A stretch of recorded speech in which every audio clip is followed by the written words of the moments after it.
month's market update, I wanted to start off by talking about the inventory shortage because we're in the spring market right now.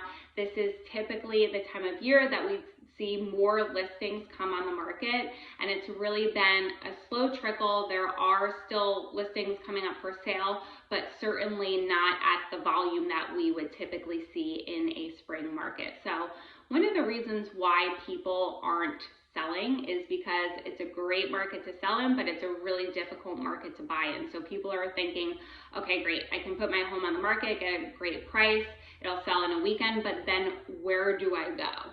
So if you are selling your home, you can put a provision into your contract that you do need to relocate in order to close on the sale of your current home. So that way, buyers, this would be something that can be put into the MLS for buyers agents to see. So prior to a buyer looking at a home, they understand that you are a seller that does need time to relocate and find a new home. So whatever that added provision looks like, that's something that once you get an offer, you can negotiate with the buyer, but it might be that the buyer will give you X amount of days or X amount of weeks to locate and get an offer accepted on a new home.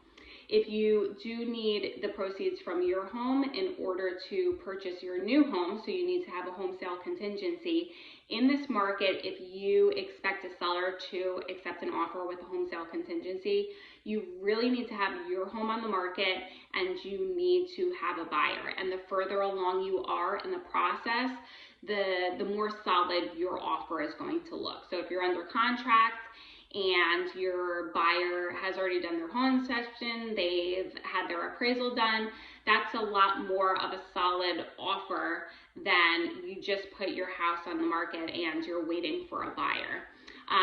I would also talk to your mortgage representative about your options and if you really do need the home sale contingency. I know that some people think that they need to put 20% down on their new home and they can't put 20% down without the proceeds of their current home, but they could put down 10% down with the savings that they just have in the bank. So you would kind of have to, first of all, talk to your mortgage rep, make sure that you can get qualified for a loan, only putting 10% down and still having another house.